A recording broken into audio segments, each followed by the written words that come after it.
आखिर नीतीश कुमार सम्राट चौधरी को गृह विभाग देने के लिए क्यों माने? देखिए, आपको बता दें कि नीतीश कुमार जो 20 वर्षों से 20 दशकों से गृह विभाग अपने पास रखते थे, आखिर सम्राट चौधरी को देने के लिए क्यों मान गए?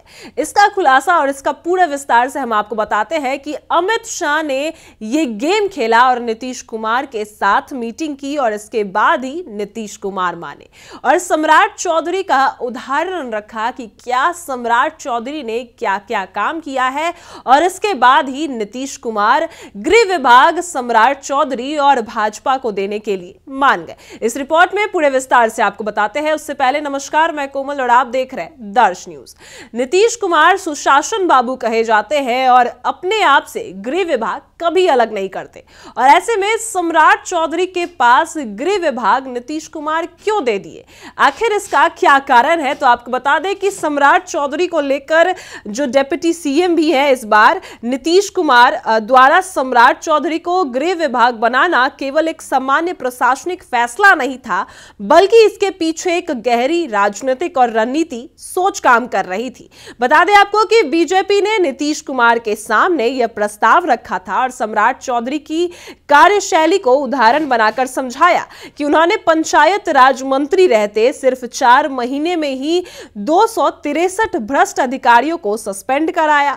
पार्टी अध्यक्ष रहते पोस्टर वॉर, सड़क आंदोलन और आक्रामक राजनीति के जरिए बीजेपी को ग्राउंड लेवल पर मजबूत भी किया और डिप्टी सीएम बनने के बाद फील्ड इंस्पेक्शन और नाइट पेट्रोलिंग जैसे बड़े कदम उठाकर एक एक्टिव एडमिनिस्ट्रेशन के रूप में साबित हुए। और इसी बीच नेपाल में हुई हिंसा और बिहार के सीमावर्ती जिले से जुड़ी सुरक्षा चिंताओं को लेकर भी केंद्र सरकार भी अलर्ट थी, क्योंकि इन इलाकों में तस्करी, घुसपैठी और अवैध गतिविधियों के मामले लगातार सामने आ रहे थे।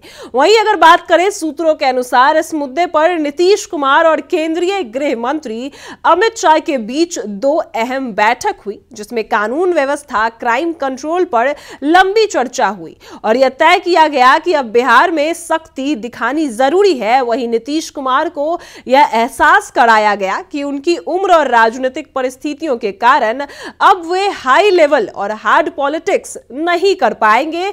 इस वजह से गृह विभाग छोड़ने का मन अब नीतीश कुमार को बनाना होगा। लेकिन चतुराई नीतीश कुमार ने दिखाई, उसके बाद भी उन्होंने आईपीएस ट्रांसफर की जिम्मेदारी अपने पास रखी ताकि लॉ एंड ऑर्डर पर उनका नियंत्रण बना रहे और बिना उनकी मंजूरी के सम्राट चौधरी बड़े फैसले ना ले सके। वहीं गृह मंत्रालय संभालते ही सम्राट चौधरी ने अपराधियों के खिलाफ जीरो टॉलरेंस की नीति अपनाई है और इसका असर अब कई जिलों में देखने को मिल रहा है और ऐसे में कई जिलों में बुलडोजर और जेसीबी एक्शन के रूप में भी दिखाई जा रही है, जहां अवैध कब्जे और अतिक्रमण हटाए जा रहे हैं। वहीं जिलों के डीएम ने भी साफ कर चुके हैं कि यह सिर्फ शुरुआत है, आगे भी अवैध काम करने वालों पर सख्त से सख्त कार्रवाई की जाएगी। कुल मिलाकर सम्राट चौधरी को गृह मंत्री बनाने का फैसला नीतीश कुमार का एक राजनीतिक बैलेंसिंग मास्टर स्ट्रोक माना जा रहा है, जिसमें एक तरफ बीजेपी को मजबूत संदेश दिया गया है तो वहीं दूसरी तरफ बिहार में कानून व्यवस्था सुधारने की जिम्मेदारी को एक सख्त छवि वाले नेता को सौंप दी गई है। लेकिन असली कंट्रोल अभी भी नीतीश कुमार के हाथ में है।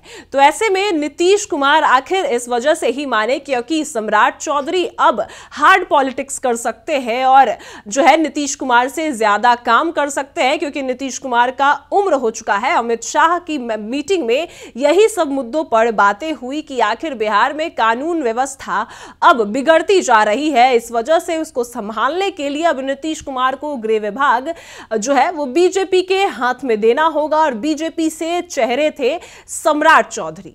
और ऐसे में सम्राट चौधरी जब डिप्टी सीएम रहे, पंचायती राज मंत्री रहे, तो कई काम उन्होंने किया।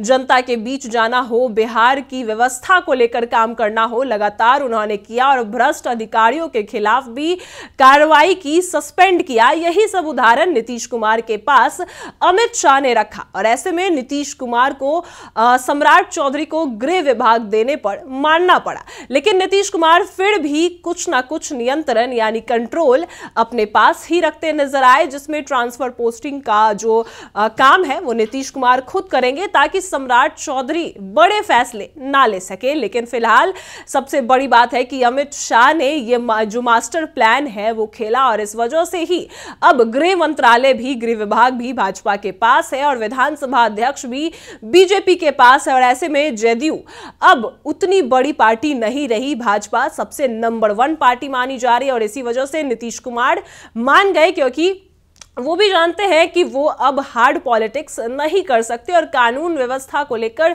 सम्राट चौधरी ज्यादा एक्टिव है। अभी भी देखा जा रहा है कि कई जिलों में लखीसराय, समस्तीपुर और कई ऐसे जिले हैं जहां पर बुलडोजर एक्शन में आ चुके हैं और कई अवैध कब्जों पर जो है जेसीबी का एक्शन भी देखा जा रहा है। और ऐसे में सम्राट चौधरी साफ तौर पर कह चुके हैं कि अब माफियों को जो है वो कब्र में भेज देंगे, जो भी माफिया हैं उन सब पर कार्रवाई की जाएगी, उन सबको बख्शा नहीं जाएगा।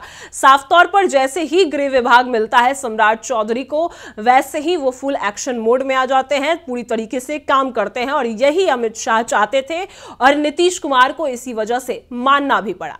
फिलहाल इस खबर में इतना ही। आप देख रहे हैं दर्श न्यूज।